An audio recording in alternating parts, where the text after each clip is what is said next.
The Lord be with you. And with your spirit. A reading from the Holy Gospel according to Matthew. Glory to you, O Lord.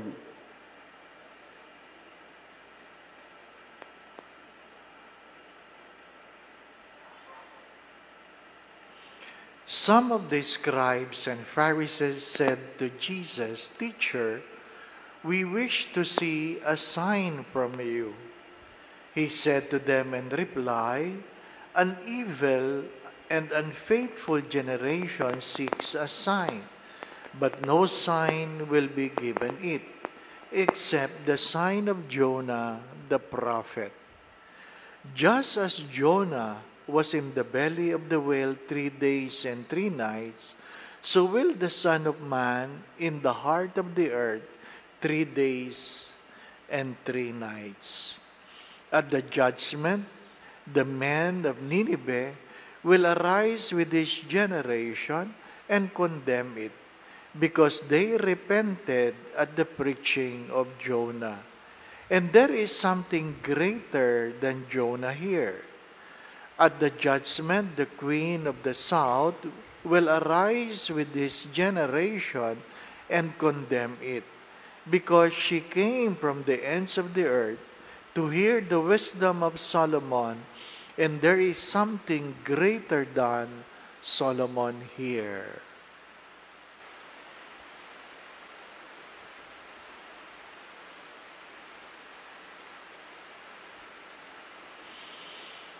Brothers and sisters, the Gospel of the Lord. Praise to you, Lord Jesus Christ.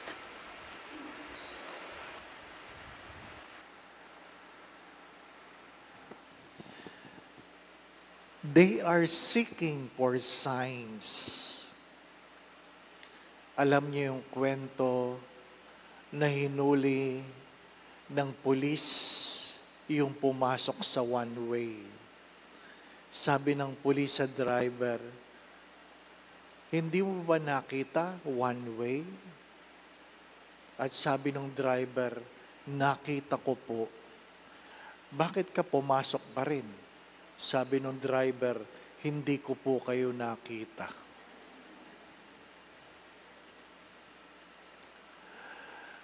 Who has the final say?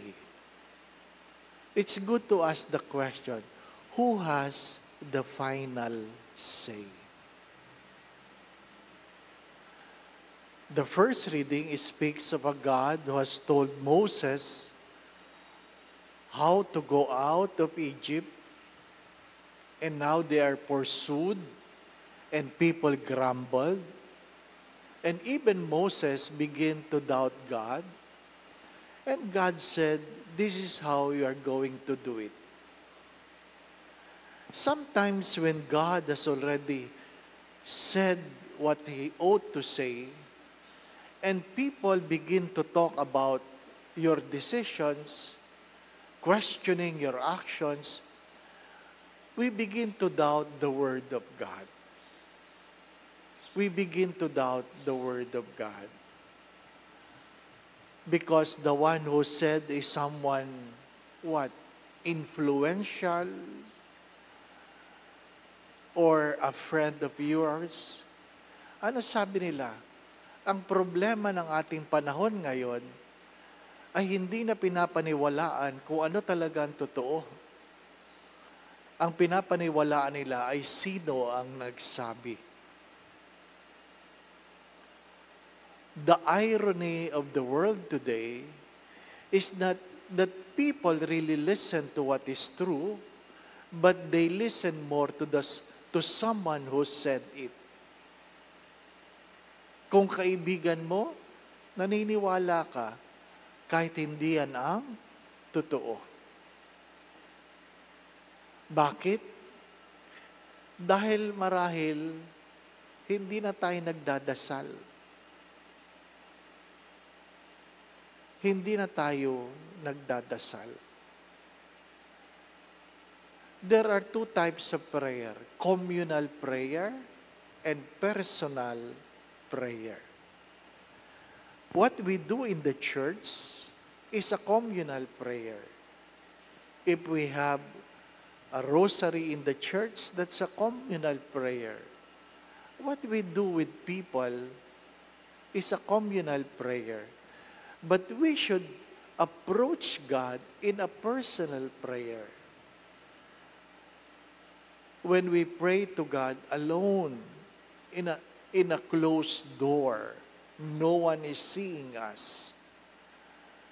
Marami sa atin nagdadasal, karamihan, kasama ang maraming tao, at iba ang sinasabi ng Diyos to us as a people, at iba rin ang sinasabi sa atin ng Diyos as a person. Hindi naman sasabihin ng Diyos sa public, o ikaw magpari ka, o ikaw magmadre ka. Those vocations are heard when you come before God in private. Those words come to you in private. That's why we still need to bend our knees before God in private. In private. Don't seek signs. If God has already said it to you, don't seek signs. Mahirap yung ating ginagawa is simply driven by what people are saying.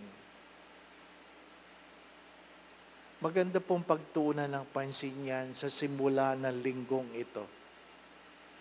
Sino ba ang iyong pinapakinggan?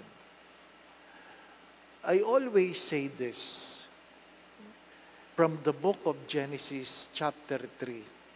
The three important questions. Where are you? Who told you you are naked? Why did you do such a thing? The very question God was asking to our first parents, Adam, where are you? Where are you? Saan ka ba nakatayo? Saan ka ba nakatayo? To understand is to stand under. To understand is to stand under. Kanino ka ba nakatayo? Kanino ka ba nananalig?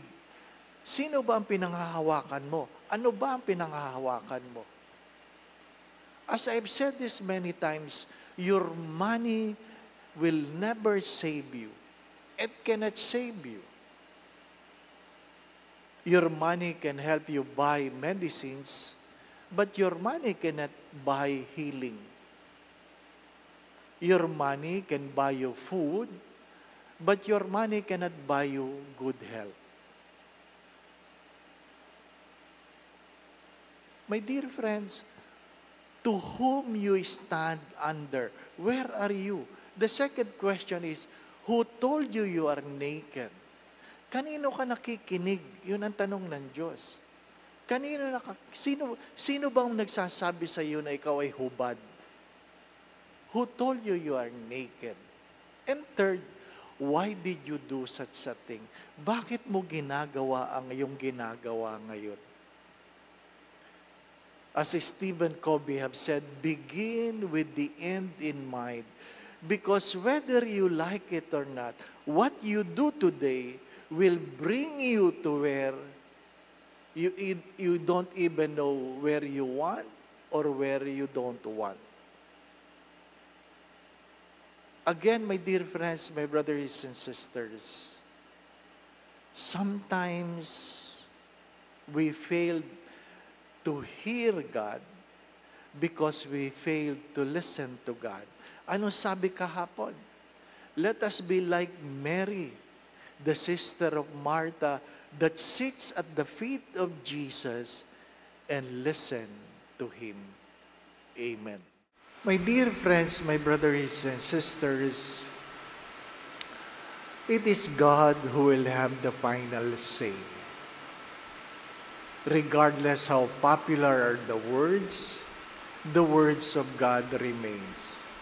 That's why it's very important that we come before God in our own private prayer.